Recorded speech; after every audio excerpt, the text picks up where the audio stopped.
Welcome to the Vin Armani Show. We are streaming live on YouTube at youtube.com/VinArmani. Also on Twitter and Periscope at VinArmani is my handle there. We are proud members of the Activist Post Podcast Network, so you can check out all of our audio archives by visiting activistpost.com.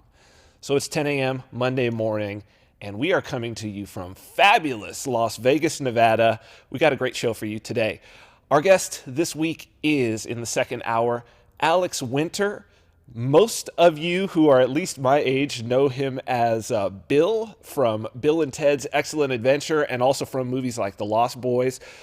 Some of you may also know that he is an award-winning documentarian who has done some documentaries on topics that are near and dear to our heart. Probably best known among fans of the show would be the documentary Deep Web. That is the story, of course, of Ross Ulbricht and the Silk Road.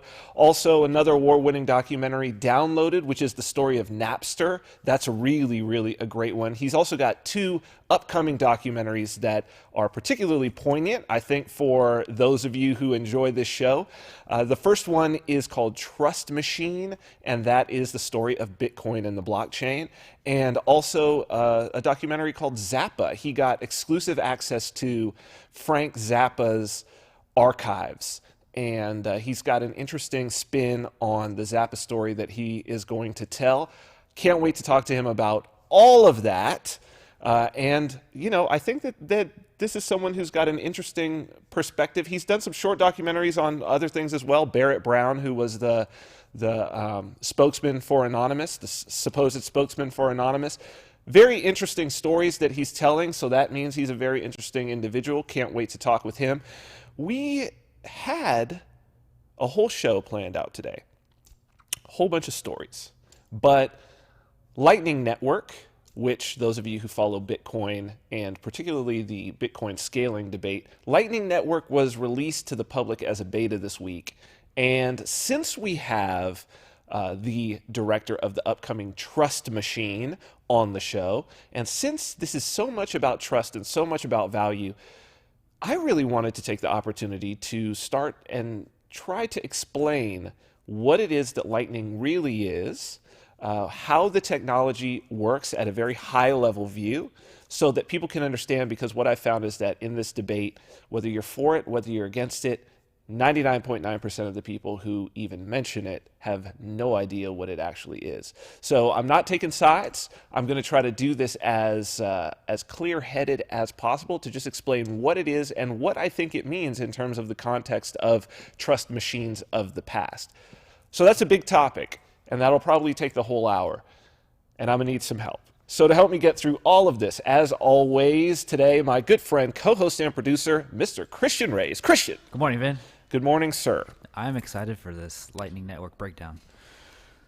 I am too. It's what did Einstein say? He said, if you can't explain it to a 6-year-old, you probably don't understand it. So I'm going to try to explain this as though I was explaining it to a 6-year-old. Okay. I'm going to try. Cool. A very smart 6-year-old. Okay? It's going to be a smart 6-year-old because it's a big topic, but it's one that I feel like I'm qualified to discuss. While at the base levels of the cryptography is still out of my wheelhouse, everything up to that point is completely within my wheelhouse, cool. Right? Like, I mean, I build wallets. I mean, yeah. Cointext is a prime example. Speaking of, before we get into this, because this is important, before we get into this, throw up this code from Go, because I just want to say a little something. So my registration for my coding classes at codefromgo.com is open again. This will be our second round this year in 2018 of seminars, limited to 75 people this time. 3 weeks, 6 seminars total. By the end of this process, this is made for people who have zero coding background. I mean, zero. It's better if you have absolutely none. That's who's going to get the most out of this. If you go through this process, if you follow along with the seminars, which are live, so you can ask questions if you tune in live, or you can watch them on demand whenever you want, if you go through this, by the end of the process, you will have enough skill to be able to bootstrap your way to building things like Cointext, our project, seriously. Building your own wallets, starting in that way, really working with blockchains, starting in on smart contracts for absolute sure. Ethereum smart contracts, absolutely, because the language is even very, very close. This is how you start participating, and I hope that by the end of this, or I know that by the end of this hour, as we discuss what's happening in the world of crypto, you're going to understand where we are at this very, very important moment in history. You have an opportunity, if you will take it upon yourself to increase your knowledge and your skill set, to really and truly leave a lasting impact for yourself, your children, perhaps for generations and generations and generations ahead. And I think that you're going to see that that's not just hyperbole that I'm bringing up. And I'm going to make the case for that because I think that there's something happening right now, and that Lightning Network is an example of it. We've been looking for examples. I'm trying to articulate what's going on in the world. I knew there was a reason. It felt right that I started on with this seminar series, Code from Go, to give people these sorts of skills. I think this is how we get free. There aren't political solutions. There's only technological ones, and the rest is propaganda. Quote from Jacques Ellul from the book, The Technological Society. Really, really like that quote, and I really think it's true. Okay, Christian, that being said, all of that being said, I think it's important to lay that out because I've said before, many times, that I believed that the new Rothschilds were being minted right as we speak, right? I really mean that. I don't mean it as hyperbole, and one of the reasons why is that I know what that actually means. So people say, you know, they bring up the Rothschilds when they're talking about the Illuminati and the New World Order and all of this. And look, the Rothschilds are a very, very powerful family. But I must say that at least initially, the first generation that became powerful, and that was really Nathan Rothschild in England, was the one who really launched off the Rothschild dynasty with the things that he innovated. And I must say that he came about that power. It's hard to say he came about it honestly, but what I will say is that he came about it through innovation. He didn't come about it through stealing. Let's put it that way. He came about it through an understanding and a use of some tools that existed at the time that no one else was using, and an understanding of value. And so this value is something, I mean, it's the basis of the book I wrote in 2011, Tao of the Gigolo. What I was trying to explore in that book was, here I was in this position where I was found myself as a high-end male escort, and then on a TV show that a major network, Showtime, found my life and what I did interesting and valuable enough that they spent 6 seasons documenting it. And now it's still all over the world, showing in all these different markets. Well, stepping back from that, being objective about it, I was like, where is the value? Because I'm looking at myself and I know who I am. And I'm like, why? What is it that I'm doing or being that people are finding to be so valuable? Not just these high value women who are literally paying me to just spend time with them, but also here's this major corporation, CBS, that's paying me to follow me around with a camera, and I just do whatever it is that I'm going to do. No lines, no scripting, no nothing, just be you. Who am I and what am I doing, right? Yeah. Because I thought to myself, well, I could, and I think some of my co-stars were like, they just thought, oh, I deserve this. I'm entitled to this. This is how my life was supposed to go. Yeah. Right? Because they had wanted it. But how many people want it, but then it never happens?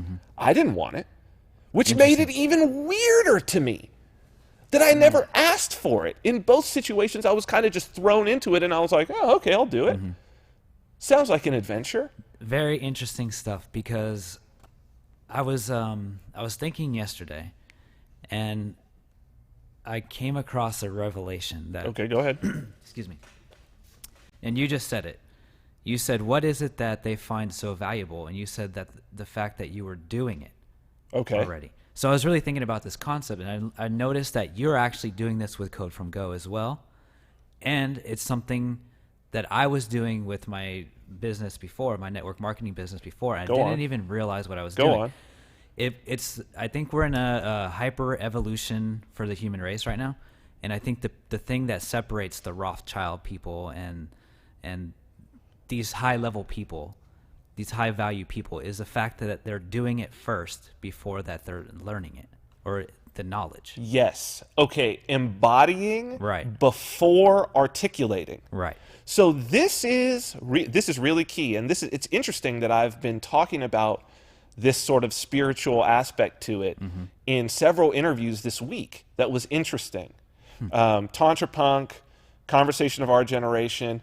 Really interesting that we would get into these topics, and people, when I've been expounding on this, yes, we are embodying something. I think what we're trying to do on this show is we're trying to articulate and explore what it is that we're embodying. Yeah. Yes, that's so. I would highly recommend this book to everyone. It's super short. I think it's a total of like 160 pages of text. Okay, it's by Herbert H. Kaplan. It's called Nathan Meyer Rothschild and the Creation of a Dynasty, The Critical Years, 1806 to 1816. Mind you, almost exactly 200 years ago. It's in these 10 years that Nathan Rothschild that the Rothschilds become the Rothschilds. And it's based on something that what's great about that is Herbert Kaplan I don't know how he got this, but the Rothschild family actually gave him unfettered access to their archives. He's a very well-known historian, Jewish historian. And they gave him unfettered access to their archives, which include letters from that time. Like, they kept all their correspondence, the whole family. So it's letters from Nathan. It's letters between Nathan and his business partners, between Nathan and his brothers. Well, let's discuss a little bit. Let's lay it out. Right? I think we could tell first a little bit of the Rothschild story and how Nathan Rothschild turned the Rothschild family into the Rothschild family, what it was that he was embodying. And then I think we can jump into lightning and why I said this week in a tweet, it's very Rothschildian what's going on in this whole thing. Okay. Background on Nathan Rothschild. He's one of four brothers. Of the sons of, there were 10 children, but four brothers are important to this story. They're the oldest boys of Meyer Amschel Rothschild, who is born in a Jewish ghetto in Frankfurt, Germany, comes up, apprentices as a money exchanger.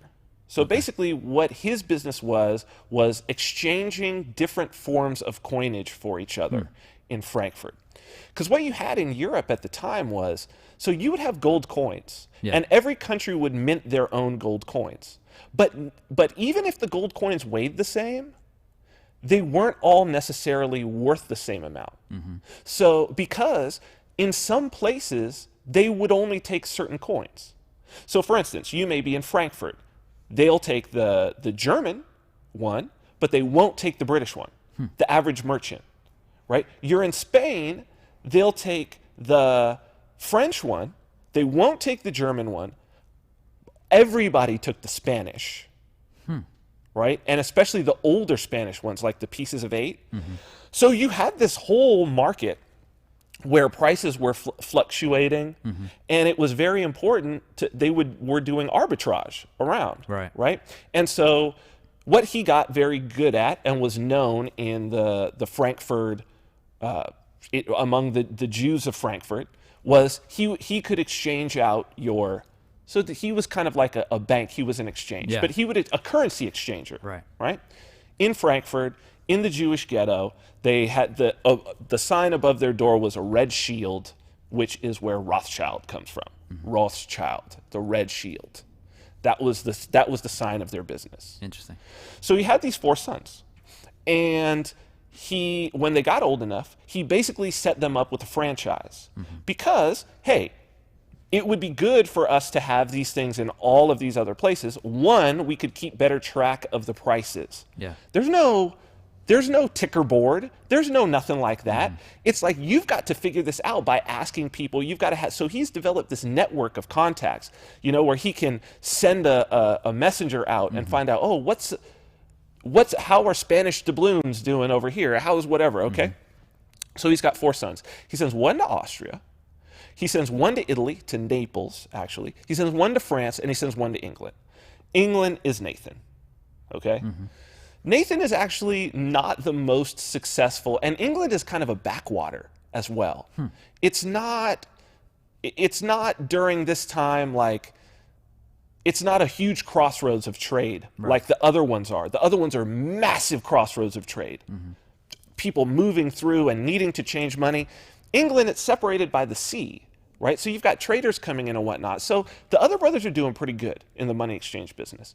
Nathan's he's trying to expand into other things. He still is trading the gold around, but laws start to come up where you can't even export gold from out of England. England is fighting a war against Napoleon. They're also going to fight the War of 1812 during this time against the Americans. They're trying to keep it, so he's having a tough time. Now, his innovation, and we've talked about this a little bit, and if people want to go, I talk about it more in detail in a video. If you just type in Vin Armani, The Evolution of Money, it's part of my Ascendant Project video series. If you type that into YouTube, I go into more detail about this. Thing about Nathan is he's a hustler, and he's a very outside the box thinker. He's kind of like an Elon Musk type, you could say, right? They have a lot in common, and I think you'll see why. So he's trying to do some other trade of things, right? So going down to the port, trying to send people off and trade on the continent and come back and make a profit. So he's trading in spices. He's trading in textiles. He's trading in tobacco if it comes in. He's also smuggling these gold pieces to still try to trade in gold, right? Because you're not allowed to take it out. What he realizes and what he sees is a new outlook and a new perspective on what is money and where value really lies. So what he sees is this. There are these things called bills of exchange. Yeah. Now, how a bill of exchange works is, let's say that you are bringing in a load of, wheat, right? You're going to come from Germany. You're going to bring in a load of wheat. It probably would have been a durable good. Let's say you're bringing in furs. You're bringing in furs. You bring them to port. There's a trading house, a reputable trading house that trades in furs. They buy furs, kind of wholesaler, right? Buy them off the dock, and then they sell them to retailers. So what they'll do is they'll come in, and this is common. We still do this today. They'll basically give you a bill of exchange that's a net 30. Right? So they'll say, Invoice. Okay, hey, we'll take your furs off of you. You give us the furs. Here is a promissory note for the cost of the furs. And when you come back to us in 30 days, we'll give you the money. So in that 30 days, they're able to sell the furs, make all the money, and then they have the money sitting on account. And when this person comes, they give them the money. It's basically like a backdated check, a post-dated check. Okay? This is the first time this is used, right? This is a new thing that's coming up. At this time, the idea of a check, the idea of a net 30, this is a new innovation in finance. So that's great. This enables these trading houses to really start moving because they don't have to have the capital to pay for the goods, right? This is great. Economic engine. Cool. So when Nathan looks around, and what Nathan realizes is, he's like, what could I do? Could I use that thing in the 30 days? What he realizes is this. It's kind of like a bearer bond. It's a blank post-dated check. So whoever shows up to the trading house in 30 days gets that amount of money. So what happens is there starts to be a market for bills of exchange. We still use this, but it's a discount market. So it's like this. let's say you're trading. I give you a bill of exchange, but you need the money now. Okay? Let's say that the bill of exchange is for $100. You're going to get $100 in 30 days. Right. Okay? But you need the money now. Also standing on the dock are a bunch of guys who are saying, hey, you got a bill of exchange for $100 for 30 days? You need the money now? I'll buy it from you for $75. Well, think about it. $75, and I make $25 on it by just sitting on it for 30 days. Oh, shit. Right? So these are investors. You get your money right now. I make my profit from waiting for it to vest, and then, which by the way, this is how a sovereign debt works. This is how treasury bonds, treasury bills, all of this, which is no surprise, okay? This is when it first happened. Now, Nathan gets pretty good at this, but he takes it even a step further. So he's got some guys who write these things, who basically write the checks, who work at the trading houses. He goes to, let's say you work at the trading house. I come to you and I say, listen, man, here's the deal. Write me a bill of exchange for $100. Just write me a bill of exchange for $100. And you're like, but there's no goods. Like, what for what? And I'm like, listen, it's never going to come back and be cashed. No one will ever cash this thing. Don't sweat it. And I'll pay you. Here, I'll give you $10. I'll give you $10 if you write it for me. So you write it for me. You're like, okay, I don't know. You write it for me. I take it down to the discount guys, right? It's for $100. Yeah. I take it straight from you to the discount guys, get my $75. Now, what he was doing was he was using this $75 and he was then funding trading things where he would make $150. Oh, shit. Then he'd keep the 50 and take the 100 back to the guy he had sold it for the discount. And he'd say, hey, man, don't even bother taking it. I'll rebuy it from you right now, 20 days later for 100. And then he'd rip it up and throw it away. Free money. Yeah. He pulled free money out of thin air Right. because it was all about trust. What he realized was valuable was not the paper, was not the goods. It was the trust that Interesting. everybody had in the reputation of these trading houses. He banked on the reputation of these trading houses to create money out of thin air, Wow. to capitalize his... Now, so you can see nobody else was doing this in the way that he was doing it. It went from a small little hustle to this was the thing to what ended up happening was the British government needed... So he's doing this in England. He's getting rich, right? Playing this hustle. And other people are starting to do it too. The British government was fighting a war against Napoleon in France. And they needed to pay their troops. But the French merchants that they needed to pay their troops with, or they're fighting in Spain, actually. They're fighting against Napoleon. The Spanish merchants they needed to pay their troops with would not take the British gold coins. So Wellington is pissed. And he's like, you guys got to find me some coins. He's leading this army against Napoleon. He's like, we're getting our asses kicked. I can't feed my army. I can't hire new mercenaries. The mercenaries won't take our gold coins. We need to exchange them somehow. So in London, they're like, well, there's this guy. Everybody knows he's doing this shady deal on this shady deal, smuggling gold coins. And they reach out to him and they're like, look, it's totally illegal to do what you're doing. We know what you're doing. If you will do it for us, the government, we will give you a monopoly on it. He does. Wellington wins. And the British government is forever in the debt of Nathan Rothschild. Now, as he has now moved up through society in a way that no Jew ever has in British society, he now puts them on to another little idea that he has. Sovereign debt. How to create money out of nothing by loaning out bonds and bills through a central bank, doing these auctions, these treasury auctions, which is still today what the main job of the Federal Reserve is. This is how the Rothschilds gained power. They gained it through a simple understanding and noticing by this one son of the family that money was trust. And figuring out that if you that you can actually sell the trust, just trust, not a good. You can sell trust in a large institution. The trust that they will pay something back over time is actually worth some amount of money. Wow.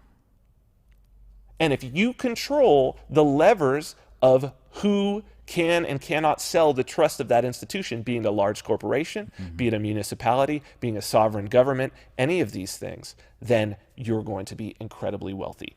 That's the Rothschild fortune. That's where it comes from. There's nothing nefarious. It's an innovation. Yeah. It's noticing something that no one had seen before. So that brings us to lightning. And it's taken me actually seeing this thing roll out and seeing how it's been presented to really be able to form. I understood most of the tech. I understood that. I understood the basic concept. But what's important to me is to see where it goes down the line, right? It's like looking at this simple use of these wind bills, that first use of a wind bill, and extrapolating it into central banking and the Federal Reserve. Because it's a logical progression. When you understand the concept, it's a logical progression. So you need to be down the road on it. So when I saw when it was released, just this last week, they released it, and I think that everybody's idea had been that people's wallets, for instance, were going to sit on Lightning, or that Lightning was an add-on technology in some way that would be added into these wallets, an upgrade to software, which SegWit was. Segregated witness was that. It was a change in the code of Bitcoin. Lightning is not that. Not at all. It has absolutely nothing to do with the software on the nodes, except for the fact that you can't do Lightning unless you have SegWit. Okay. Right? Unless you basically take the proof, the signature proof. Okay, we won't go that far because that's beyond a 6-year-old. Let's walk it through. Okay. We'll walk through what the basic concept or the basic idea that it's trying to deal with is. So let's say, and this is in real world and everybody's done this. Let's say you and I go out to lunch together. Yeah. And we get up to the counter, we've ordered our food, and I'm going, oh, dude, fuck. I forgot my wallet back at the spot. And you're like, oh, don't worry about it. Here, you'll just owe me. Let's say it's $20. You'll just owe me $20. And I'm like, okay, thanks, dude. Now, we know each other. We have a relationship between one another. So it's not like when we come back here, you're going to be like, hey, man, where's that $20, right? It's probably not going to happen like that. You might even forget, right? It might even slip your mind. But then let's say, it's a few days later, and we're going out and we're about to have some drinks, and the tab comes, and I'm like, oh, no, I got it. I owe you that 20, right? And so let's say that it's 10 now. And I'm like, okay, here, I paid that 10. Now I only owe you 10, right? And then let's say we go out to lunch again, and I forget my wallet again. And this time it's, $30. Now I owe you 40, right? And you could see that these types of relationships with people happen over time, right? Whether it's individuals, whether it's businesses, where you're keeping a tab of how much each other owes. And sometimes I owe you more than you owe me, and vice versa. And we're keeping this tab. And at some point in the future, one of us says, hey, man, I know I owe you $50. Here's that 50. And we're settled. We're even. This is the basic fundamental idea of what's underneath the idea of a Lightning payment channel. What it's trying to solve, and how this whole thing came up, was it's trying to say, what are the things that we can do to prevent or to minimize the number of times that we have to write something into the blockchain, I see. right? So on Bitcoin Cash, and we use this for coin text, basically you can do what's called zero confirmation. So that means that we can do all of those sorts of transactions that I just described. We do them all, but we transmit them all to a node, a Bitcoin Cash node.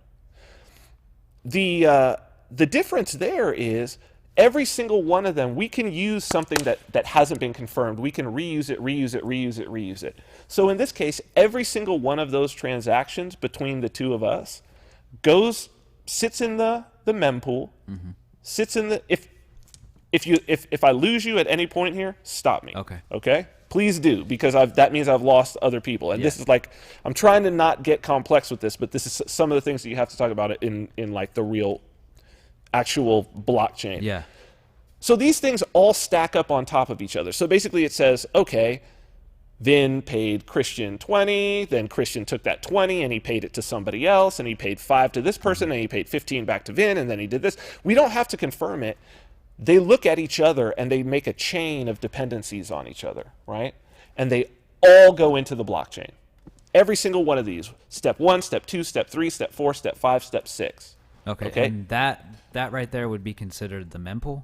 What? So this is where those are all in the mempool. Okay. They're not confirmed yet. They're unmined.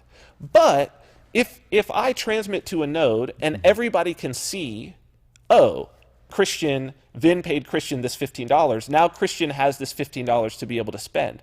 If everybody agrees, okay, that's okay. If the software says, okay, we'll let him spend it.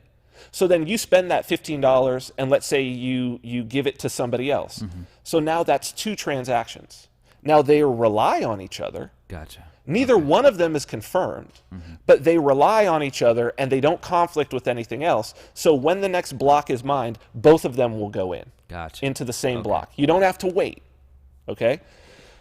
Bitcoin doesn't enable it. BTC doesn't enable that because you can replace one of these with a higher fee. It's got replaced by fee. Oh, I see. So you could replace one of these at any given time until it's confirmed. Once it's confirmed, you can't replace it, okay? But Bitcoin Cash has it so that you could do all of this. Now, what's the problem with that? The problem is, for every transaction that you do, that makes the end block size that gets mined bigger.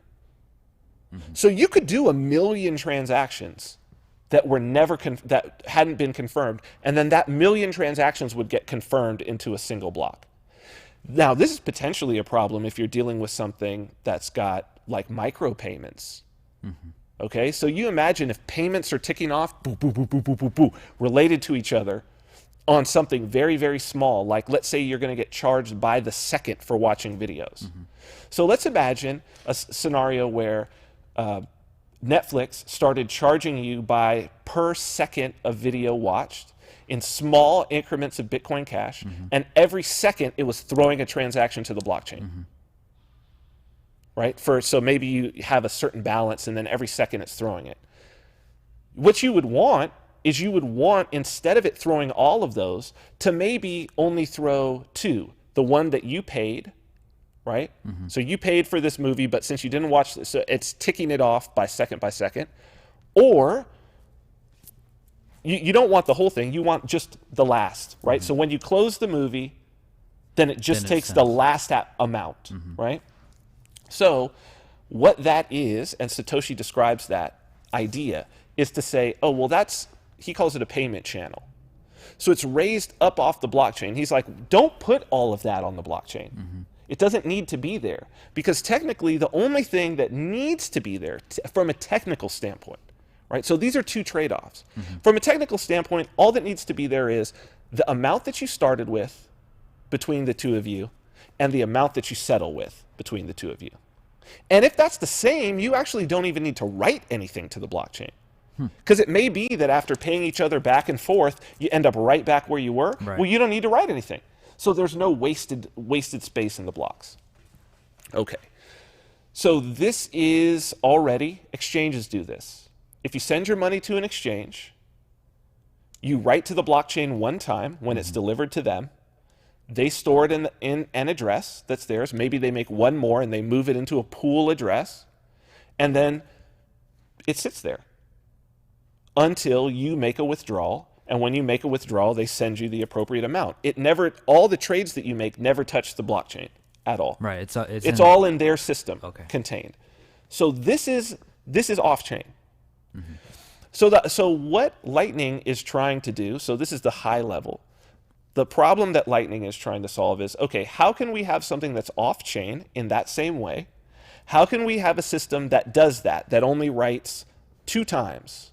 Mm-hmm. Once when you open that channel and once when it's closed, the payment channel. So that you could have, in theory, 1 million transactions, mm-hmm. but only represented by 2 entries on the blockchain, right? That's pretty good. Mm-hmm. Like if you can figure out a solution for that, that's pretty good. The banks kind of do this right now, right? This is how banks do with each other, right? So there's a banking cartel. And when you make exchanges back and forth, so if I pay you with my Chase to your Wells Fargo account, mm-hmm. they don't settle that between the banks right away. They have a set, whether it's 30 days, whether it's on a 60-day, whether it's on a 120-day, they settle with each other as they go back and forth in the ledger, and then they settle the physical accounts with each other. And their physical accounts are in single places, like in the reserve banks. Mm-hmm. So basically, the reserve bank just moves it from one room to another room, metaphorically. Gotcha. Mm-hmm. That's how they settle out. Their accounts are in the same place. The Federal Reserve banks are the banks of the banks. Mm-hmm. So when the banks interact with each other, they interact through the reserve banks, right? This is the banking cartel. This is the Rothschildian idea. Yeah. That's why I say, Lightning is super Rothschildian. Oh, this is a great idea. So that's a centralized system, though. What Lightning does that's so interesting is the idea is, could we create a system where there's no centralized authority? There's no Federal Reserve Bank mm-hmm. that's a custodian of these funds, and then we hierarchically go down. And then how would you do that? Now, the way that they've chosen, I think that the general idea behind Lightning is, I will start by saying I think the general idea is viable. I do not think that the current implementation is safe in any way. Mm-hmm. And I also have some problems with where this naturally progresses to because history. Yeah. Okay? Basically, the idea that has been come up with is this idea of having nodes that have open payment channels. And just like we said, a payment channel is just balances shifting between the two of us. So you figure, what could you and I do? Let's just imagine it in a real world scenario. Mm-hmm. No cryptography, no nothing, right? Both you and I say, okay, I'm going to have $10 in my hand. You have $10 in your hand. We're going to put that on a table, mm-hmm. right? And we say, okay, $10, $10. Then you say, well, I also have $10 with somebody else, $10 and $10 on the table mm-hmm. there. And you say, I want to send I want to send $1 to this person, but I'm not connected to this person. Mm-hmm. Like you could, in theory, you could open a channel with every single person that you wanted to pay in the world. But in order to do that, you have to have a fuck ton of money. Yeah. Right? Because however much you want to potentially spend, like if you want to spend $20 at any given merchant, you have to have $20 on it. Imagine if you had to have $20 on account and you had to draw down from that. Instead, what you can do is you say, okay, $1, I want to send $1 to this business over here. You're not connected to this business. You don't have an account with them, but I have an account with them. And I have an account with you. So it's kind of like a scenario of if we go out and then there's 3 of us mm-hmm. that go out to lunch. I owe you $20 and somebody else owes me $20. Instead of having them pay me, I have them pay you for your lunch. Yeah, and that's happening, I would say, in like 95% of transactions right now. Sure. But here's the problem. How do you do that within the context of the blockchain? because you're not actually moving. It's easy if it's gold coins, right? You just take it, I take it from you, and I hand it over here. Yeah. But that's not how Bitcoin works. You're dealing with unspent transaction outputs, and each one is different. You can't just transfer them. It doesn't work that way. But what you can do is you can shift the balances in these accounts for everyone that I'm connected to. So basically now my balance to you shifts by $1. So now I have $11 and you have 9. And I agree to shift my balance in the other direction with this person. So now I have 9 over here and they have 11, but my total is still 20. Okay. So I put $10 on the table. You understand what I'm saying? Gotcha. I put $10 on the table for 2 parties. You each put $10 on the table opposing me. The difference between any of these two is $20. It's always $20. It'll move like this, right? And as yours goes, as it goes down as I pay you, because this person wants to come through, my balance over here goes up compared to them. So it's this sort of like raising and lowering water level that always ends at the same level. So it's always a one-to-one interaction. Like my interactions with you are always just between you and I. And when you have no more money there, I can't send any money for you. And then we can close the channel at that point, and I just take my money. So the problem is that I've always seen with this, and becomes clear when you see that, right? So the idea of me taking money as a custodian and passing it on to somebody else, I'm not passing on anything. We're just making a 3-way agreement, and this is done through cryptography. It's basically by passing around secrets that only one party can answer. This is a multi-signature wallet, so meaning in order for us to take the money out, both of us have to agree. Right? So we have that. We can do that with cryptography. For these 2 parties can pass each other secrets around me to verify that this money is getting put, theoretically, to verify that I'm playing by the rules. Now, that's theoretically, because as you could see, it's in my best interest for you to give me money and for me to not give this person anything, to just keep it, because then my balance goes up. Balance goes up, balance goes up. This is the risk. This is the risk. But what you could see obviously happens in this case is who this benefits is it benefits somebody that has an immense amount of capital. Super nodes that can open. So you want to open a $10 channel with me? I can open $10 channels with 1 million people because I have $10 million.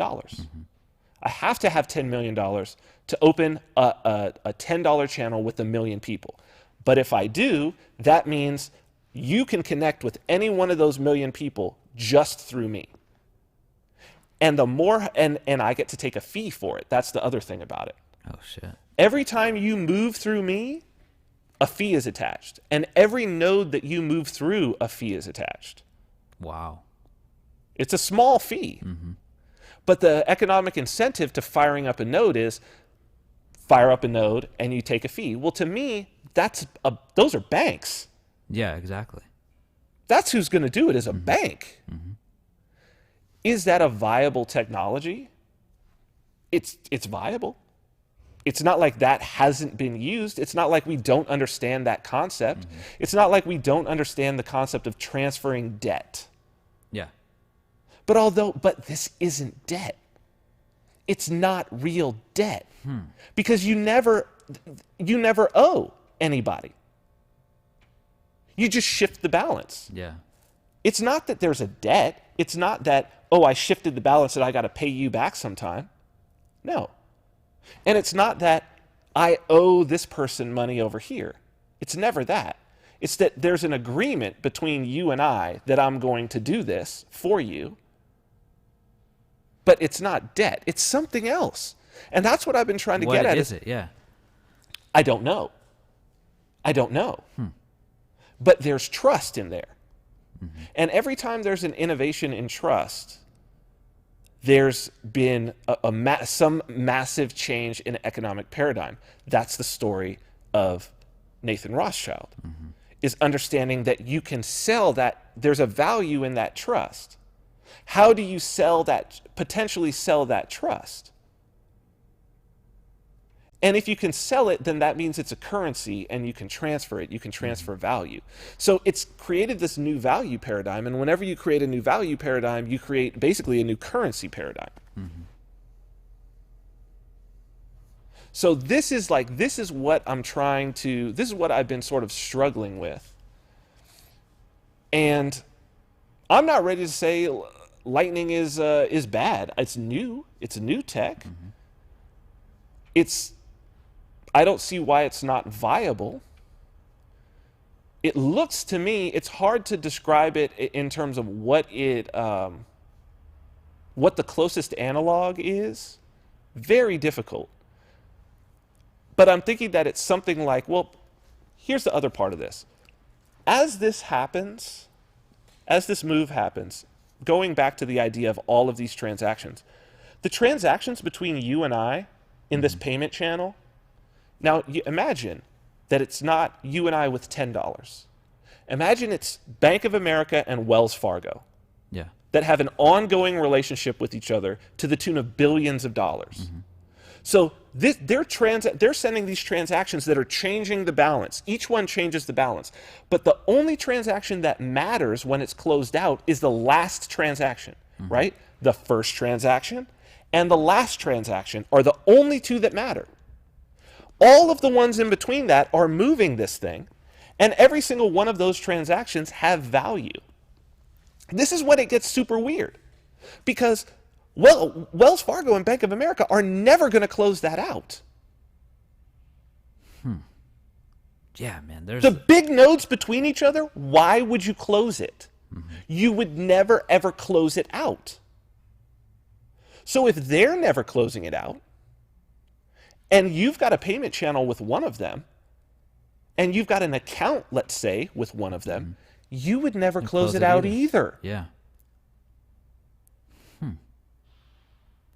Especially if, think about this, if you get your paycheck drafted on Wells Fargo and you deposit it into Bank of America, that it goes like this. And then your employer deposits their money back into Wells Fargo. It goes like this from the employer. And then it goes from Wells Fargo back to you through Bank of America. And it's like, it never closes. It never closes. You could go for years and years and years, and it never retouches the Bitcoin blockchain. A transaction never registers. So you had one transaction of a channel opening between Wells Fargo and Bank of America that never closes. Wow.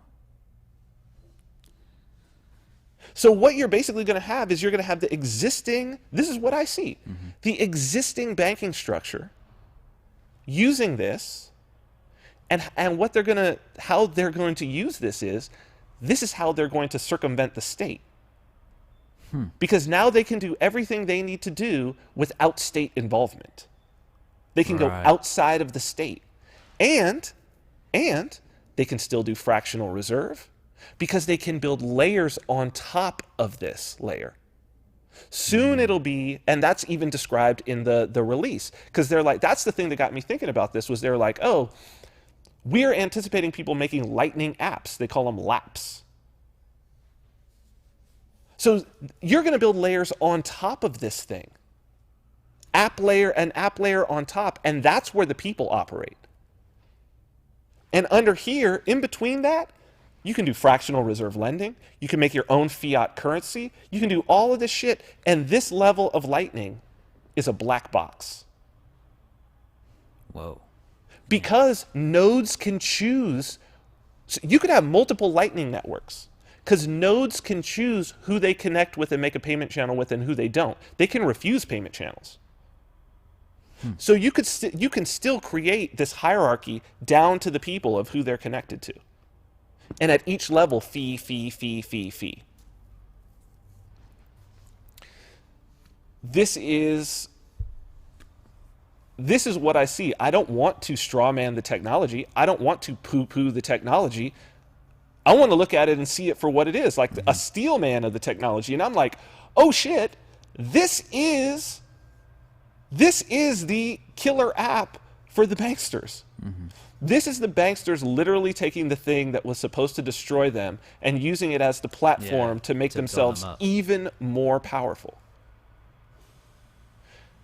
And if anything, that's, I think, where it lies. It's not to say Lightning won't work, because clearly it's getting investment from people who have the dough, and it may be getting investment that we don't even know about. I mean, if you're talking about banks, this investment can be completely outside the regulatory structure. I mean, they are the regulatory structure. So that's just the investment that we know about, is just the investment that has been made public. This thing is going to go. But I think that the argument is on a basis of liberty. It's not on a basis of the technology. The technology does what it says. The technology absolutely, 100%, when used in the way that it's intended, if they get it to that point, will allow Bitcoin to scale to such a high degree, because no transactions will ever be mined into a block, because there will be no transactions. There will be no more transactions on the Bitcoin blockchain. Just like there are no gold transactions, because the gold is locked away in government vaults. And particularly it was when it was used to back currencies. It's kind of like the introduction of fiat cash to gold. That's it. Instead of it's a replay. Yeah. It's a replay. It's a replay. It's a way of using. This is why I tweeted out, I said, oh, yeah, Bitcoin is definitely gold. History is repeating itself. Yeah. Yep. That's the goal. The goal is that there will be this transaction. You'll have miners still. You'll have miners mining. But the difficulty level will be so low because the difficulty level might get so low that it gets down to one miner. Because when there's no more transactions happening on that blockchain, the miners will stop using it. So talk about centralization. It'll be the same people who have the nodes who will be mining, but yet they've built up their system to such a point where nobody even cares about the underlying asset, which is where we got in the 70s with the US dollar and gold, and then they'll just detach it from the Bitcoin. Like nominally, oh yeah, it's still there. There's a miner. We've got a mining farm at Fort Knox that mines. It's underground. It's totally secure. And if we ever, or it's in space, they'll just put it in fucking space. And if we ever need to redeem it out for Bitcoin, but you won't be able to spend BTC anywhere. So why the fuck would you redeem it? Just like with gold. Why would you redeem that money for gold bullion? You're going to have to change it back into cash anyway. This is the next move. So the spendable, what the banks will push for the spendable currency would be Lightning. It will be, that will be the bank's settlement layer between themselves. But like, let's say, it won't be. It will be based on Lightning. Would they call it Bitcoin then? They could. Who knows? Huh? They could. I mean, the propaganda around it is people are like, it's real Bitcoin on Lightning. And it's like, no. Real Bitcoin is an unspent transaction on the Bitcoin blockchain. Period. It's not just that you wrote and signed I can write it and sign a transaction that's valid right now. Yeah, the equivalent would be like going to Starbucks and writing them a piece of paper that says, I owe you basically $4. Well, except that this is cryptographically valid to where we could say, oh, I actually could broadcast this to the blockchain and I actually would get it back.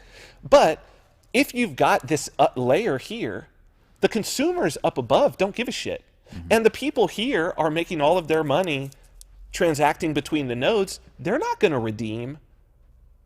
They're not going to redeem their Bitcoin. This is how it used to be with gold. This is how it used to be with gold. There's a story that Alan Watts tells. I'll tell this story, and then we'll go to Alex Winter because I think it's a great segue. There's a story. There's this story. It's apocryphal, I guess it is. That this was supposed to happen with Philippines, I believe. Marcos. I believe this was supposed to happen with Marcos, where all of the countries, basically, their treasury, their secretaries of the treasury, their finance ministers, all got together and they said, "Look, this is getting very difficult for us to send gold. Every time we need to settle a debt with you, we have to get this gold together. We got to put it on a ship. We got to send it off to you. The ship could sink. There's problems. There's theft, whatever. It would be much easier if we just all took all of our gold." And this happens to a certain degree at the Federal Reserve as well, in the bowels of New York, under New York. It'd be great if we just took all of our gold. Let's find an island that's trusted by somebody. We'll build a giant vault in the bottom. We'll take all of our gold and we'll each stick it in a room. And then whenever I owe you, we'll just call up, we'll have them go down into the cavern, and they'll take the gold that I owe you from my room and stick it into your room. Much easier, right? So the heads are like, absolutely, let's do that. That sounds great.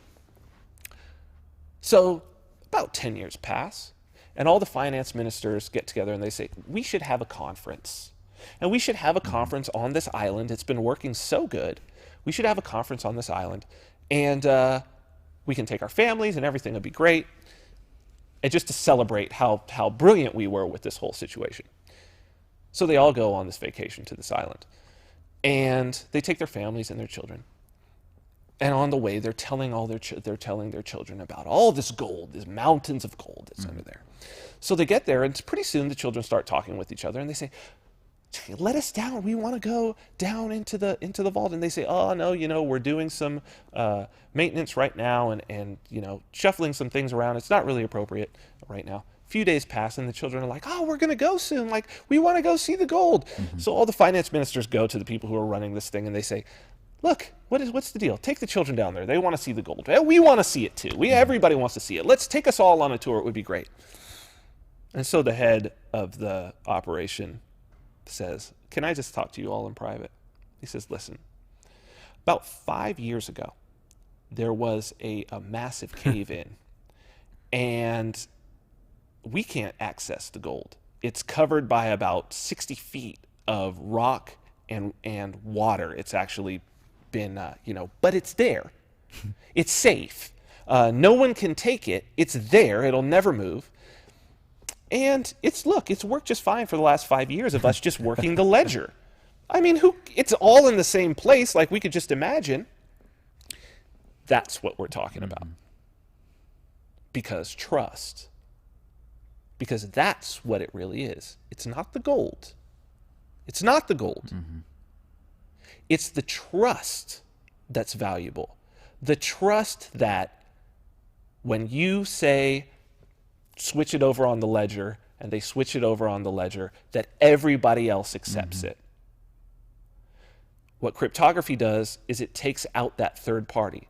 The same fundamental reason why Bitcoin works, why Bitcoin is a trust machine, is the same exact reason why Lightning is a trust machine. Lightning is a trust machine. It is.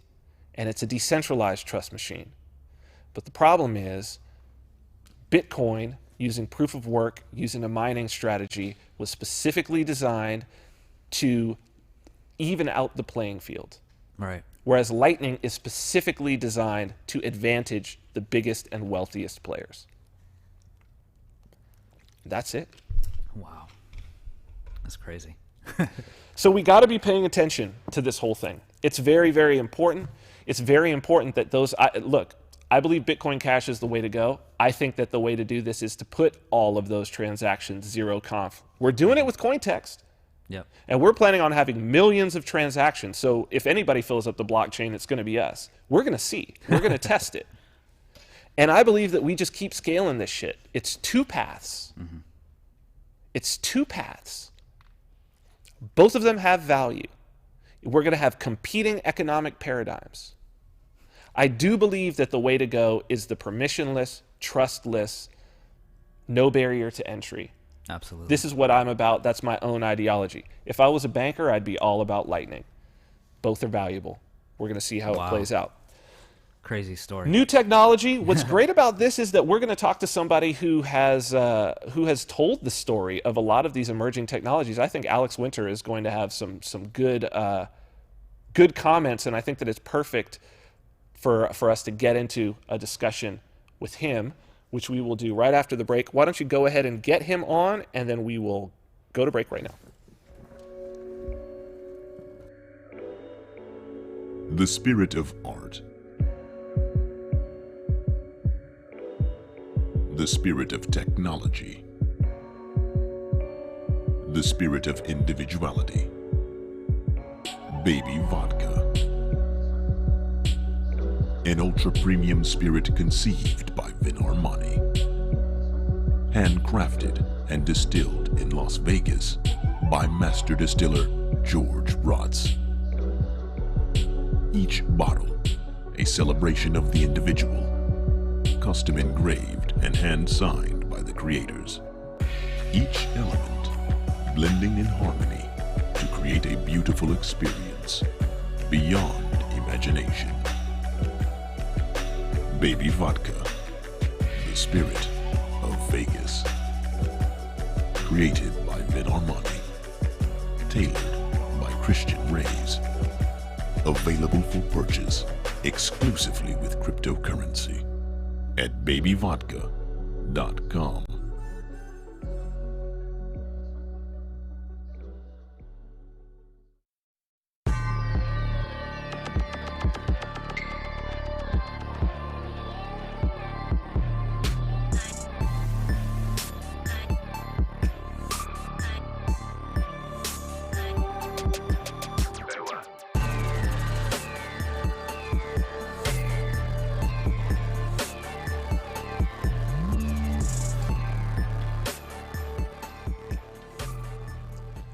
Welcome back to the Vin Armani Show. We are streaming live on YouTube at youtube.com/Vin Armani. Also on Twitter and Periscope at Vin Armani is my handle there. We are proud members of the Activist Post Podcast Network, so you can check out all of our audio archives by going to activistpost.com. Before we get to our guests, I just want to say a little bit about Counter Markets. Counter Markets Trends and Strategies for Maximum Freedom. We have our March issue out now, so if you have not gotten a free issue of Counter Markets, you can get your first issue for free by going to countermarkets.com. This month, my article was about how to build a live broadcast studio for under $1,000, and you can get the type of results that you see on this show. I think it's very important for those of us who have knowledge and who have explored certain things and have a story to tell those stories. And now more than ever, for the first time, you can, for very little money, I mean very little capital outlay, you could tell that story to a global audience. It's important. It's changing the culture. It's helping us to evolve. These are the types of tools that we try to give you in Counter Markets, and I think that we've succeeded. We're coming up on our 1-year anniversary. It's been a great ride and a great adventure. So go and get your first issue for free, countermarkets.com, and when you're ready to subscribe, of course, we take about a dozen different types of cryptocurrency, and this is one of the few projects where we actually will take your dirty fiat. So go ahead and you can do that with PayPal. You could do that with a credit card as well. So speaking of someone who is telling important stories to a global audience, I am very, very glad to welcome our guest to the show, Alex Winter. Alex Winter is an award-winning actor, writer, and director. His recent documentaries include Downloaded, the story of Napster, and Deep Web, the story of the Silk Road and Ross Ulbricht. His upcoming work includes a documentary about legendary musician Frank Zappa and another called Trust Machine, the story of Bitcoin and blockchain. Alex Winter, welcome to the Vin Armani Show. Thank you. Thank you. It's good to be here. I'm glad to have you on. You know, as I was going through this, there's so much that I want to talk to you about. I want to not leave it by the wayside, but I don't want to focus on it. I just want to say that you were definitely a childhood hero of mine, and and so I appreciate there was a certain for those who probably are looking and recognize you. You were you were part of the Bill and Ted franchise as Bill. And, I found it interesting that that was such a positive look at the future and such a beautiful hero's journey for an entire generation. And I don't think that there has been anything quite like that, an idea of a real, true hero's journey that was looking forward. And I know that that must have influenced you embodying that character and then moving forward in your life.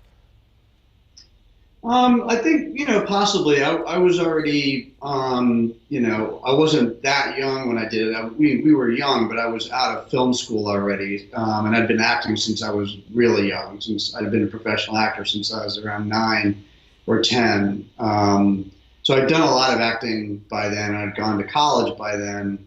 And I had a pretty set idea of what I wanted to do. I came out of NYU and we started making commercials and music videos and shorts and all kinds of stuff right away while I was doing the acting stuff. I would say that, maybe one way that franchise influenced me was, it connected very directly with the times in a weird way, in that, the internet was just starting to really kind of creep into the average person's life, and this idea of looking at our future and what does our future mean and how is our future going to change and how do we interrelate with where we're headed and with what attitude do we do that.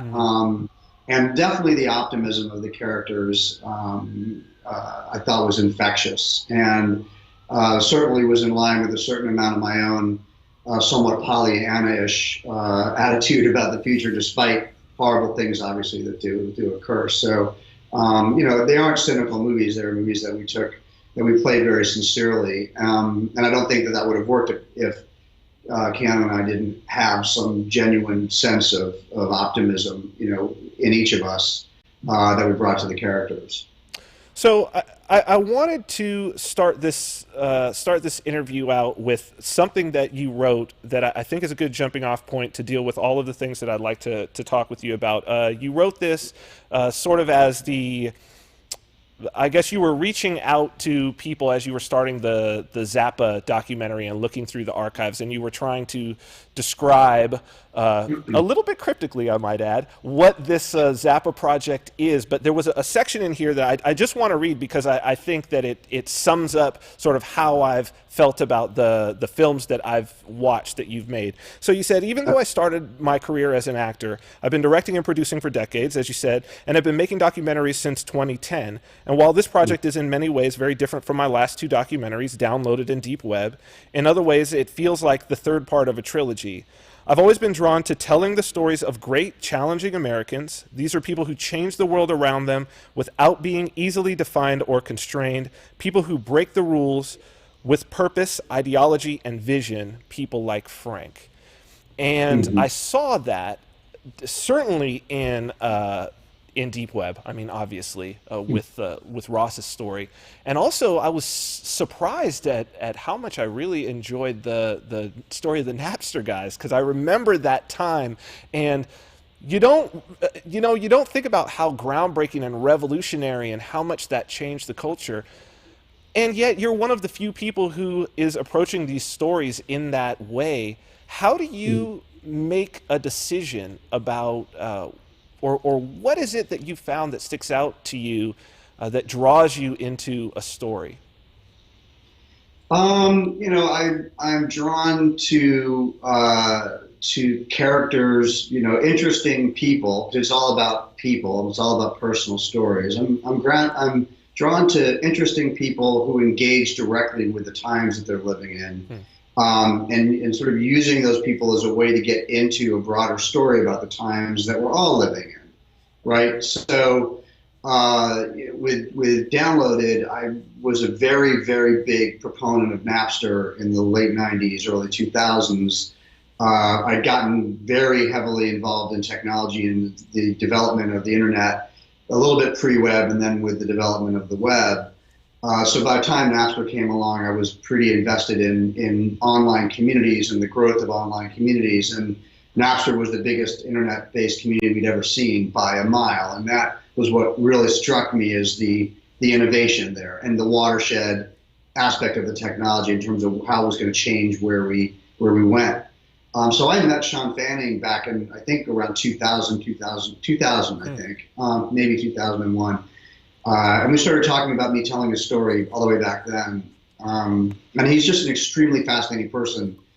So is Sean Parker. I know Fanning more. I spent more time with Sean Fanning than Parker, but I just ended up spending quite a bit of time with them both.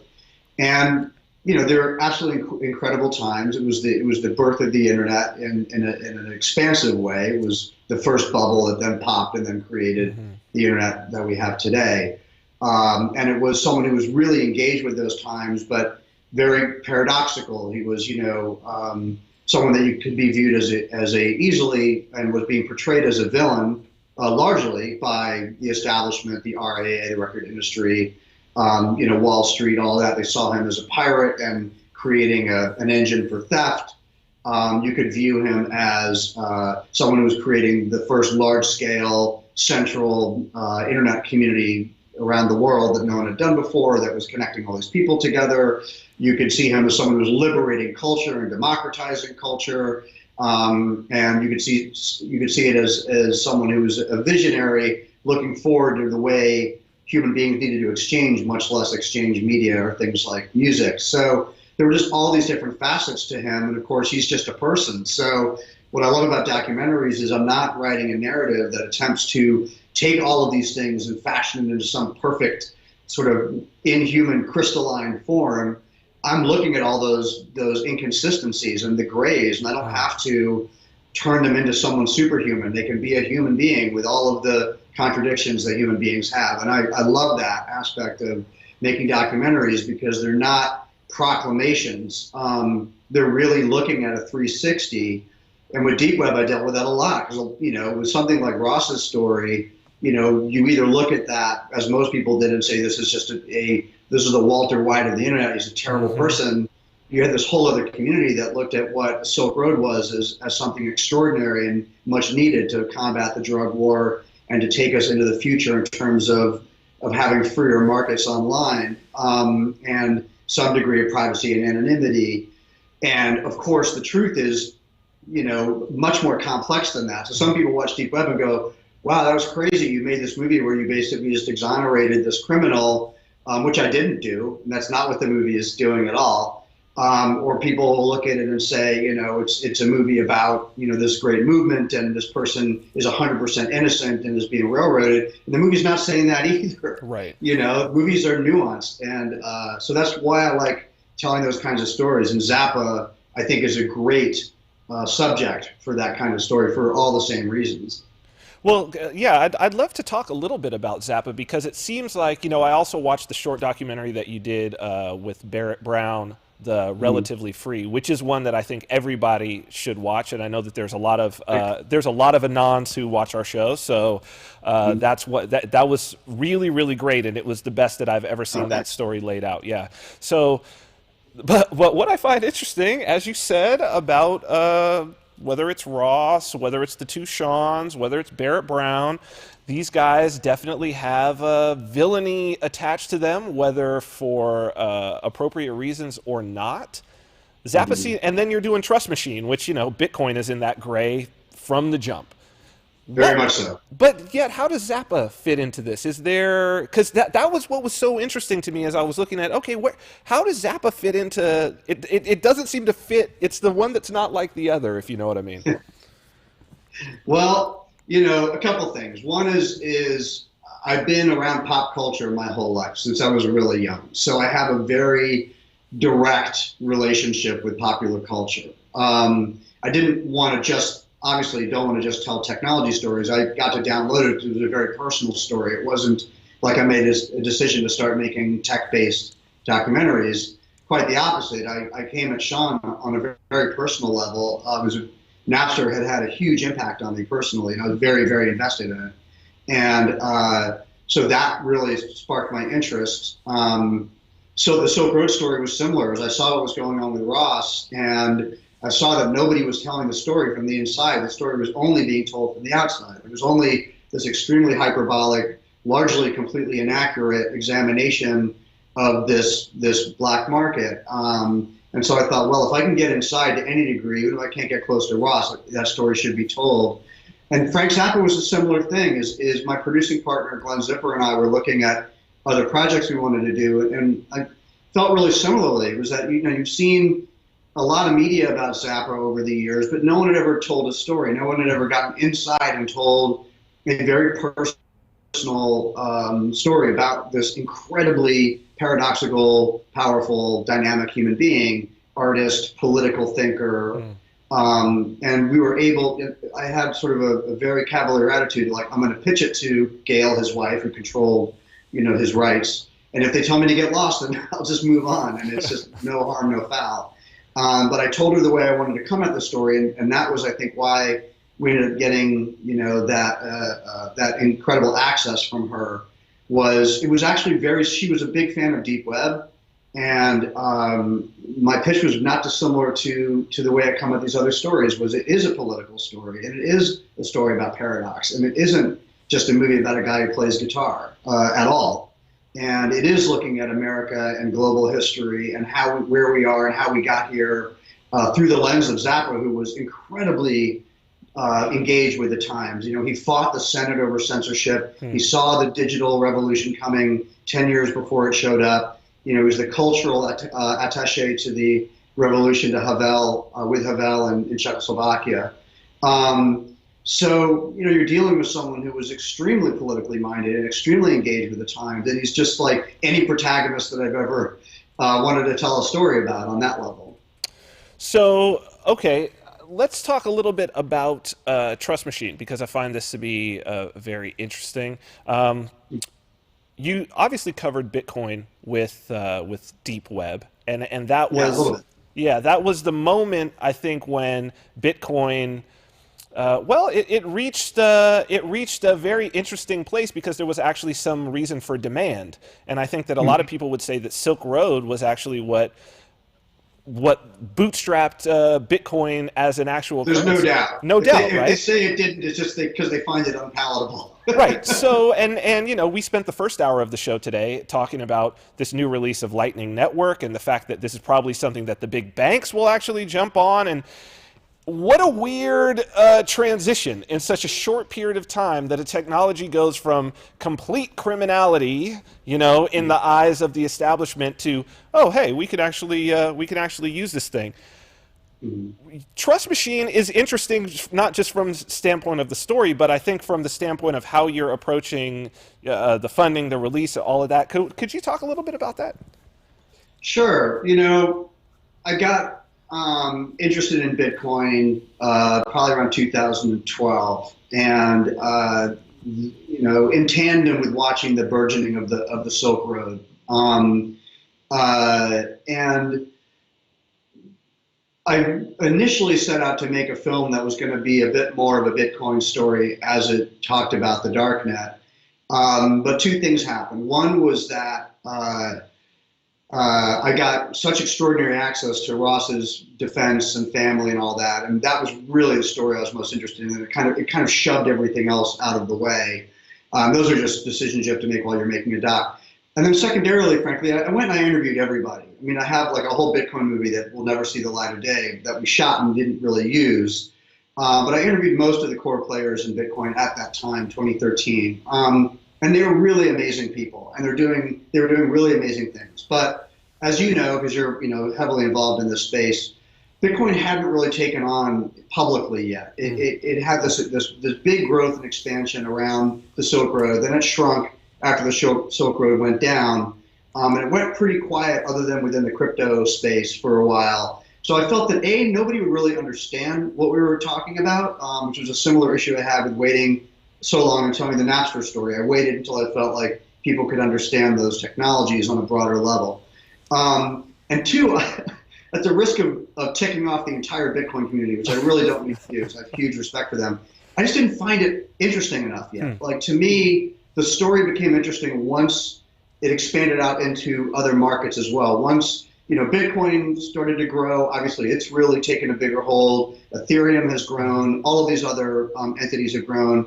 And I'm, more interested in kind of underlying blockchain-based technology than I am in sort of the outlying aspects of cryptocurrency. That's just where my interest lies. So it was at that point that I decided to tell a story in this space that I could really put my arms around this kind of blockchain, this blockchain movement, which I think is absolutely a movement. Whatever happens to it at the moment, it is a legitimate movement.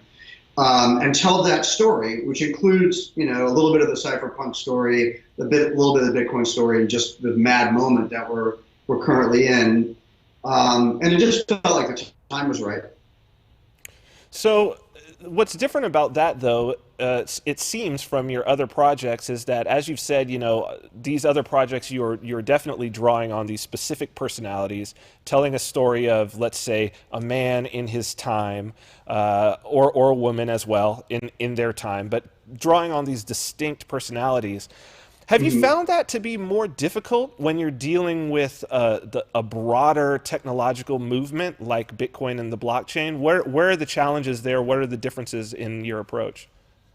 They're kind of subtle in that I did immediately go after personalities that I thought were interesting, and I kept it small. There are amazing people in the space who I didn't go after.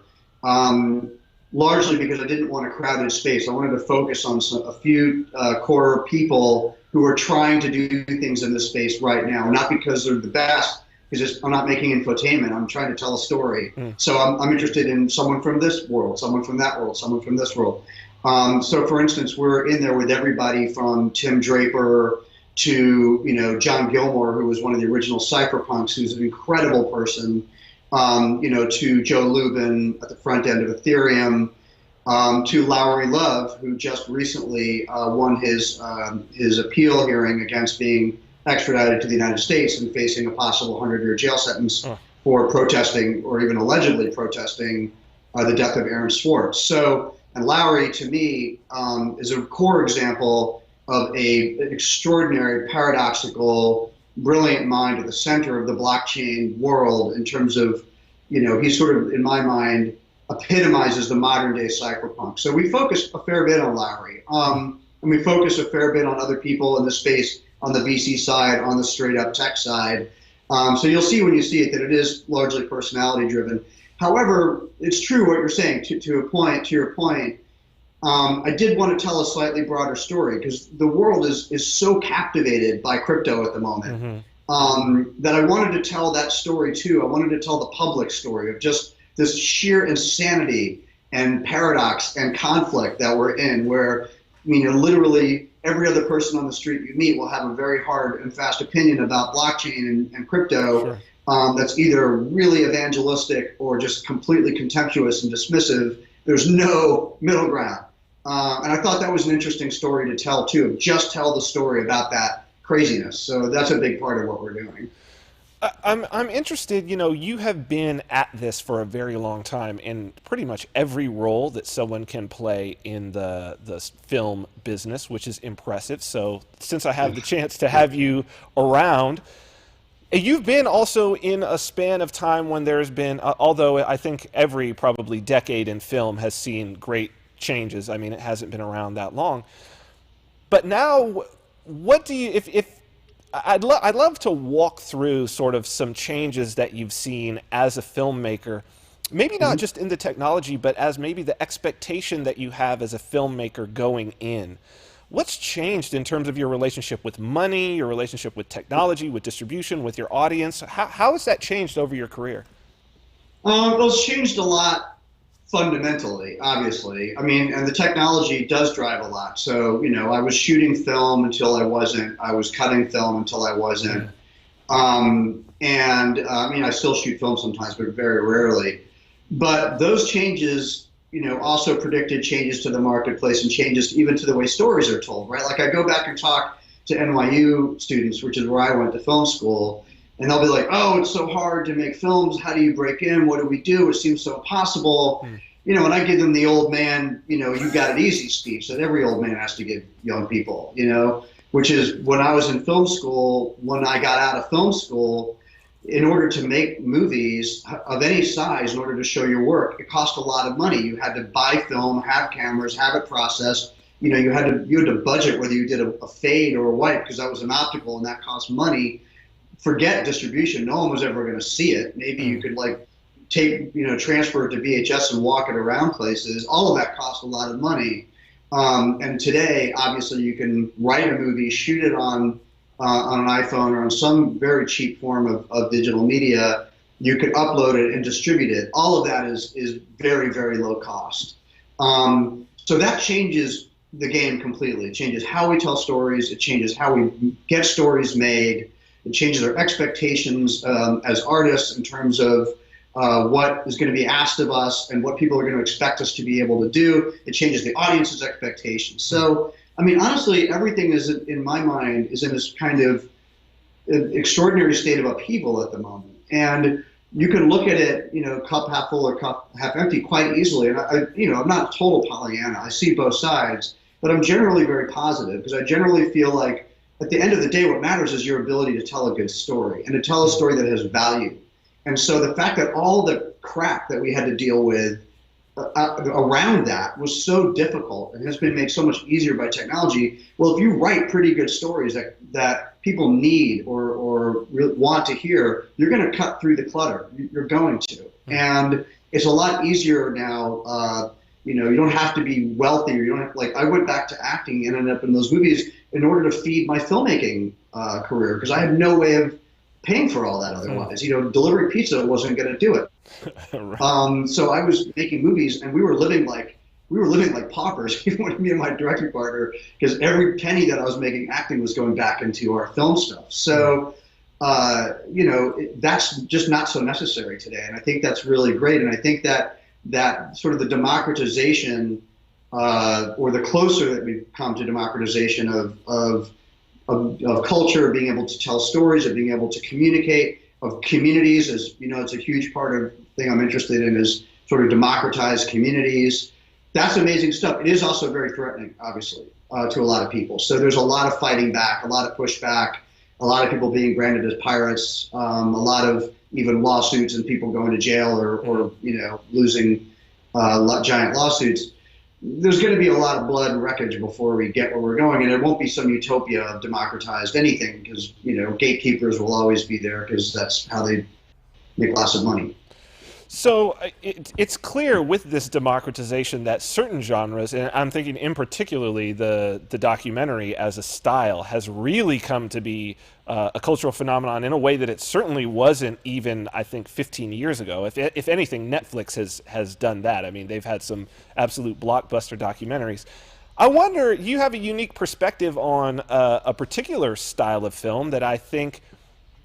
I wonder if you think that will we ever see a positive, heroic, and completely non-cynical story like Bill and Ted be told again? Does that fit into this marketplace? I mean, do you think that there's... Because, I see a few of these types of films. They're a little more cynical, but they usually are lower, sort of lower budget and not as big distribution and kind of culty.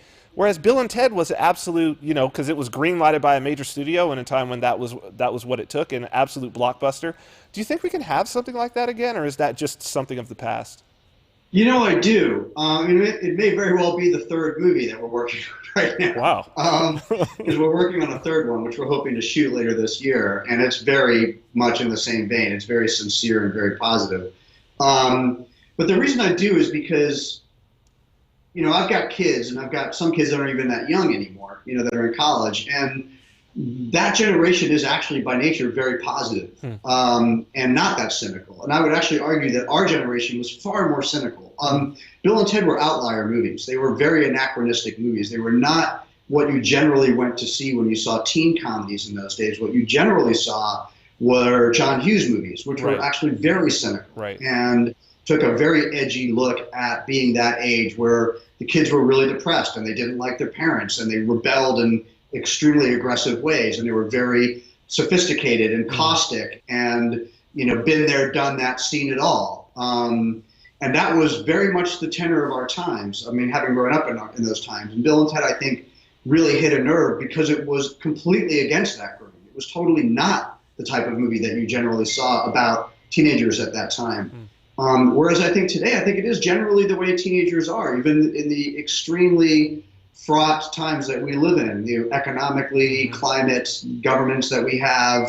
These are very difficult times. And you look at what just happened with with the Parkland situation and the kids there who are just unbelievably, whatever you think of their politics, and I'm not saying I don't agree with their politics, I just don't want to get into that. But they're unbelievably positive and optimistic and driven. And, I think that will drive stories that work that way. But I agree with you that it isn't a lot of what we see coming out of the entertainment industry. And I think that there is a cynicism, sort of a cultural cynicism, that is actually totally contradicted by the public. And I'd like to see that change a little bit, for sure. So besides, obviously, the stories that you're working on, for those documentarians or potentially budding documentarians out there, are there any stories that you maybe find interesting or are watching develop that, I don't want you to give away something that you may plan on working on in the future, but are there any things that stick out to you now that you look and you say, you know what, I'm going to watch that story develop and see where this goes, that you find interesting that's in the current milieu? Yeah, I mean, always. I'm already looking to the docs beyond Zappa. So, and there's a politically oriented doc I've been working on that I haven't talked about publicly that I'll be able to talk about soon, that gets into a lot of what's happening in the current climate. But sure, I mean, there are major issues going on globally and nationally that are interesting to me, that I'm keeping an eye on. Just to give one example, I'd say that since the Citizens United decision a few years back, I've been watching all of that very, very closely, and I'm very keen to tell a story that gets into that. We live in basically live in a kleptocracy today. So the Democratic Republic is under siege, and that's a very serious issue. And finding the right way to tell that story is something I've been looking into. So I think on a final note, I'd like to hear your opinion on Ross. I mean, I have said, for our particular movement, which I guess it's an extension out of the cypherpunk movement, but the sort of crypto anarchist liberty movement, he's definitely particularly those of us who are in it for really ethical and try to maintain a moral standpoint. I've said oftentimes he's like our Nelson Mandela, that if he gets free, we'll know that at least, our ideals have been pushed forward, our ideals of liberty. And yet that seems potentially to be getting farther and farther away. What do you think about the future of Ross, his story as it relates to the overall culture? I think, I write letters to Ross on a regular basis, and I talk to Lynn constantly. So, I've stayed very on top of the case, his situation as it develops. And, it's kind of a twofold question, so I'll answer them both. Okay. And the first, I think, is specific to his chances of getting out in this case. And I think that,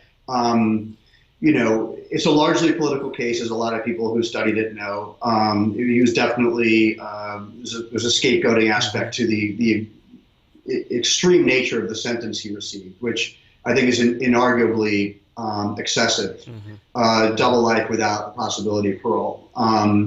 So I do actually think that he will get out at some point. Wasn't actually that either surprised or daunted by the refusal of their attempt to change sentencing, because that was not a formality, but it was unlikely that was going to get responded to in a positive way. It's the same judge, same court, same people who already determined that he should have the sentence that he should have because they gave it to him. Right. I do, however, think that most people who look at the case even superficially feel that the sentence is extremely unjust, which usually leads most people to question why the sentence was given. And then you get into drug war issues, you get into the CFA and cybercrime issues, you get into the incredible fear that people had about cryptocurrencies around Wall Street at that time, 2013. There are a lot of, as I've said many, many times, there are a lot of converging issues that caused Ross to get hit with such an intense hammer over the head. But time will give that perspective, and it will loosen up some of that sort of extreme reaction. And some of those people won't even be there anymore within the government. So I do hold out hope that eventually his sentence will be looked at in a more clear-eyed way, and he will be have a sentence reduction and be let out while he's still got life left to live. So that's my feeling on that. On the other question of Ross and sort of who he is and how he's sort of what he represents. You know, I made the movie very specifically and clearly saying I don't know Ross. I mean, I didn't actually communicate with Ross till after the film was done. I couldn't, because his case was real. You know, his lawyers didn't want me mucking up his case in any way, and nor did I want to. It wouldn't have been ethical for me to exchange contact with him. So I really didn't know him at all. I was sort of investigating the facts as they were coming out a lot of the time, because the film was made in tandem with the news. You know, I have enormous respect for Lynn and enormous sympathy for what she's been put through as her son has been, you know, going through this ordeal. I think that, you know, we have some understanding of the facts. I think we have less understanding of the facts than some people may believe in the public or you know, some of the media reports that you've heard. But, you know, whatever you want to say about Ross, whether you want to sort of, there are kind of two sides in terms of people who feel like, well, you know, he may have tried to put hits out on people, which negates, you know, my ability to look at him as just a straight up hero. There are other people saying, well, we don't know that for sure, and it seems unlikely, so it's easier for us to look at him as a hero. I'm a pretty pragmatic person, so, you know, I like the Ross that I know quite a bit. We've exchanged a lot of communications. He's very compassionate, very, very smart, doing a lot of good in there, even making the best of a very, very brutal situation. And I do feel that no matter where you sit, there are certain things we do know that have been blown out of proportion. You know, the Silk Road was not $1 billion drug market. The Silk Road did not have hitmen on it. A lot of this was blown out of proportion to create a narrative that served the sort of drug war government perspective. And so for me, when I hear people coming at the story from that perspective, I immediately know that they have an agenda that I don't agree with. And I'm very clear-cut about that. I think that it was a relatively small experiment. There were some really crazy things that went on behind the scenes, both with corrupt law enforcement and hits, you know, being put out on people that were never carried out and no one was ever killed or anything. So there's a lot of murky crap that went on. But I think what we do know is that the Silk Road community was created out of a, I would say, fairly political desire to fight the drug war, to create an anonymous community and a free space for people to commune. And there were a lot of noble intentions behind the creation of Silk Road. And that's just a fact. Excellent. Well, Alex Winter, thank you for being on the show. So people can get Deep Web and download it. I've seen it on Amazon for on demand. I've seen it on YouTube. Is there anywhere else that they can get those? Yeah, Deep Web is on Hulu here in the U.S. It's on Netflix everywhere else in the world. They're both available on Amazon, iTunes. You know, basically, you hit up my site, you'll find a place to watch it. But they're pretty easy to watch, even if you're a Pirate Bay aficionado. I think there's a fairly good HD copy up there. And any thoughts on the next stuff's coming out soon? Yeah, any tentative dates on? I know that all the Bitcoin crypto people will be like, when's Trust Machine coming out? Any tentative date on that? Well, we're finishing up the movie right now, so the next step would be to premiere it at a film festival, and that depends on when we're done. So we're looking at probably end of summer, I would say. Okay, so I would tell everybody to follow you on Twitter, which we've been throwing on the screen, and to check you out at alexwinter.com. Great. Thanks. It was good to be on. Thanks for having me. Thanks so much, man, and I can't wait to see these other films that are coming out. Thank you so much for coming. Okay, cool. See ya. See ya. Very, very cool stuff, man. Very, very cool, Christian. Yeah, that's cool.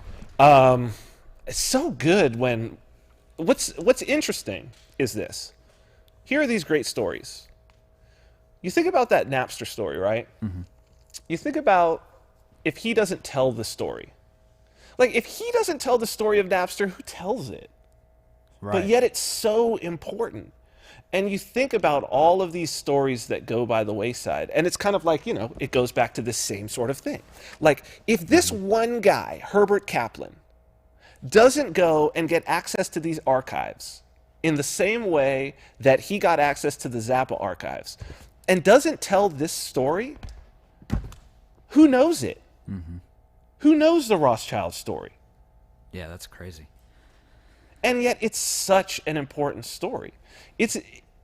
This is why history is so important, because at the end of the day, as he said, it's these individuals. This is why I'm very much like there's an idea that has gone through. Some historians are like, oh no, it's just, people are just a person of their time. I'm kind of like, nah, there's these historical individuals that make the time what it is. It's this interaction between the individual and the time that they're in, taking action. It's not to say that Napster would have happened on its own. It's not to say, I've said this many times, it's not to say that the United States, that the idea of all men created equal and all of those things, freedom of speech, freedom of religion, it's not to say that that would have just happened on its own had the individuals involved not been there. Had there been no Thomas Jefferson, it's not to say that. Had there been no Satoshi Nakamoto, it's not to say that there would have been a Bitcoin. And those to tell the story and document it. Telling the story and documenting it is, I believe, as important for our future understanding. And thank God, as Alex said, that we have this democratization. And I think that this is why I'm a freedom of speech absolutist. Because, part of 1984, I mean, the hero of 1984 is the exact opposite of Alex Winter. Winston is working in the Ministry of Truth, and he's basically changing history to fit the narrative of the powers that be. And that's the exact opposite. That's why censorship, and algorithm's already an issue that's choosing, but censorship itself is so detrimental to the culture. However you think that you are helping your future cause, you're not, because you're obfuscating what happened in the past. You're hiding what happened in the past. You're hiding history. Tell a story. Tell it in a way that people can make the decision for themselves. You may have an opinion, but when you tell the story, try to tell it in a way that people can make the decision for themselves, which is why, with Lightning, I'm trying to tell it like I see it. It's not about shilling for one side or the other. And I think that that's what's missing right now in this community is if we want to grow up and we want to mature, especially for those of us who want to see more freedom and more liberty, which I know a lot of those people are on the Bitcoin Cash side. But what I want to say to those people is you're not doing liberty any service by pulling the same thing with Lightning and bashing it in the same way that the BTC trolls bashed Bitcoin Cash and told lies about Bitcoin Cash or said things that they didn't understand, mischaracterized it. It didn't do Bitcoin, BTC any favors, and so we can't start having BCH trolls now that Lightning has turned out to be what everybody thought that it was going to be. We can't, because the same thing is going to happen. Just as certain people who wanted liberty and wanted freedom didn't listen to the trolls and move forward in the same way that we did with Cointext, the same thing is going to happen with Lightning. Gotta stay creating. That's it. Stay creating. You have this, whatever you decide, whether it's BTC Lightning or Bitcoin Cash, create with what you believe in, and well, this is the most important thing. And this is what I will say to the people on the BTC side. If you're a supporter of Lightning and you don't want Lightning to become nothing but a tool for the central banks, the only thing preventing that from happening is you. Yep. Is you. Nailed it. Yep. Is it possible that it won't become a tool for the central banks? It's totally possible. But the only way that's going to happen is it's going to take a lot of historical individuals. These type of special individuals. People are going to have to step up to the plate. Because what do they say? All that's necessary for evil to triumph is for good men to do nothing. Well, if you do nothing, the engineers behind Lightning are going to keep building Lightning because they're dedicated to it. It's their project. And And this brings us right back to what we talked to in the beginning of the episode, is like the guys that are doing it, embodying it right now, the guys that are actually doing it are the ones that are going through the hyper evolution. They're the ones that fast. Yeah. And when I was thinking about this yesterday, I saw a huge problem with like the YouTube and the information age. Go ahead. And I started thinking about like schooling and stuff like that. Like, Oh yeah. you're only getting to the consciousness level of knowledge. You go to school, they give you knowledge, you're tested on that knowledge. You never go to the step of embodiment, of experience. And the people like the Rothschild, the guy, those type of people, they're going through the experience, then going back to the knowledge. Oh, they start with the embodied. I've always been that way, and that was one thing that I always loved about software, was that like I would get to a working prototype before I even understood how my own software worked, if that makes any sense. Because you don't start understanding how your software is actually working until it starts getting use and you start to see the bugs. It's not until you see the bugs and you fix the bugs that you understand how your shit even works. So you have to build it first. You got to embody it first. And what's been so interesting, now I've been through it so many times at this point now in terms of building businesses and whatnot, but it's like, well, that was the Facebook motto, was go fast and break things. That was it. That's awesome. Go fast and break things. Yeah. Like that's how you design. Just do it. Just get in there, build it. Of course, there's always going to be the people who say, oh, that's not a good idea. That's not a good idea. And it's like, you don't know. They don't know. It's just like saying, Bitcoin Cash, that's going to fail. You don't know. Oh, Lightning, that's a piece of shit. It'll never get used. You don't know. You can have an opinion, but if you're going to have an opinion, like, know enough about it to then explain step by step, like I tried to do in the first hour, step by step about why, hey, I think this is a pretty good possibility. Looking at the past, I understand history and how things have moved about this. I think it's a pretty good chance that if you have this aspect, this is going to happen because it looks similar. But I don't know. Who knows? There's so you many make things. A prediction based on the best evidence that you have, but it's like Napster. That came out. You watch downloaded. Came out of nowhere. And these dudes had totally just built this thing. They really didn't know how it worked. And they even go through like all the little innovations. It was already up and running by the time that they were trying to do all kind of things. Same with the Silk Road. Who knew that? I'm sure whoever started it. Well, Ross admits that he started it. Whether he was running it at the time that the bullshit went down is debatable. That still is a question. There's some gray area. But I'm sure Ross never had any thought that, oh, I'm going to build this thing on this part of the web that people can't even really get to, and it's going to spark the next global economic world paradigm. Because at that time, Bitcoin was an interesting idea. Like, it was an interesting little technology, but it wasn't what it is now. Without Silk Road, there probably never would have been even an exchange like Mt. Gox that popped up. It popped up because it was like, what it initially was? Mt. Gox, the first exchange that went down spectacularly around the same time as Silk Road, MTGOX.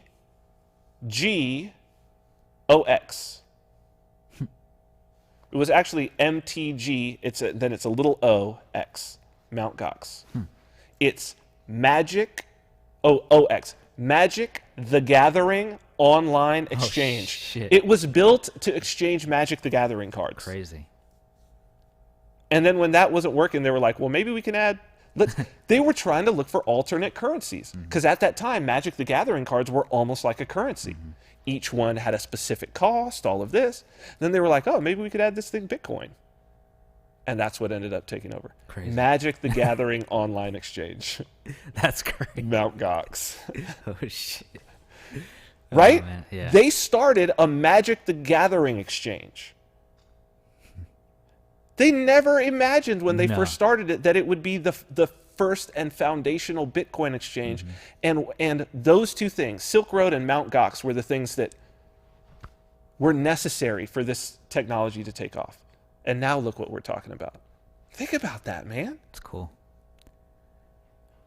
And this is it. People can be that. You just got to build. Speaking of building, before we go, shirts, governyourself.com. We've got, so you can buy using PayPal, Bitcoin Cash, Bitcoin, Ethereum, and Litecoin now, I saw. All of those are there. So we've got the Bitcoin Cash shirt, Libertarians diligently plotting to take over the world and leave you alone, make yourself great again. Really, make yourself great again. Bitcoin Cash in 2 colors, the green and the orange. I love the green. Oh, the green, yeah, is the way to go. A lot better than the orange. The green B, Bitcoin Cash, simple economics. I think that's my favorite shirt. And then the dash splash, I call that. Feel the BS, we got our Bernie. The individual shirt, I love that. I love that. Yeah, man, it's a celebration of the individual. That's what it is. That's what it's all about. A celebration of the individual. And now is the time, man. Now is the time for people to, it's not out of your grasp. It's really not. All of the, we tried to offer that. We've tried to offer it from the cultural standpoint. You can literally wear it. You know, try to offer it from the mental standpoint of giving you skills with counter markets and code from Go. You know, try to do it with the alcoholic aspect. Little flavor in there. Little flavor in your ear and in your mouth. Little swag. Well, dude, Style. good show today. Yeah. My brain is like a little fuzzy because it was a lot of info, a lot of download. A lot of info. Crazy story. I got some chills as you were saying that I because appreciate that. It's important shit. It is. It can go in 2 directions. I feel it can go in a super dark direction, Very fast, or a super light direction. It's polarized at the highest level for sure. So. What's interesting is we're talking about it, and it's going to happen a lot faster than it happened with the Rothschilds because the level of communication is so much faster now. So we're going to get to see this in the next couple of years. We're going to get to see it play out, and we have the proof of the recording that we were talking about it and making predictions on it. So that's good. So we've got how many shows? We've got a couple shows left until we're taking our break in April, and then we're back in May. Actually, we have 1 show left. 1 show, yeah. We have 1 show until we take our break. And our guest next week is Jordan Harbinger from The Art of Charm, formerly of the Art of Charm podcast. Nice. Which I think is coming maybe full circle because he was one of the first people to interview me, if not the first person to interview me. Pick up, yeah. Nice, cool. When right when the show Gigolos came out, and also about my first book. And so now he's making a change, and he went solo after, goddamn, almost 10 years of doing his podcast. And so Turnabout is fair play. I think it's going to be really, really good. Super interesting guy who's learned a lot and has spent time with a lot of great thinkers over the years. So that's it. I think that's it for the show, man. Thank you. Thank you. Let me say goodbye to the people. So thank you for tuning in. You can, of course, go and check out archives of the show at vinarmani.com. You can check out the podcast at activistpost.com or on iTunes and Stitcher. We will be back again next Monday at 10 a.m. Until then, stay free.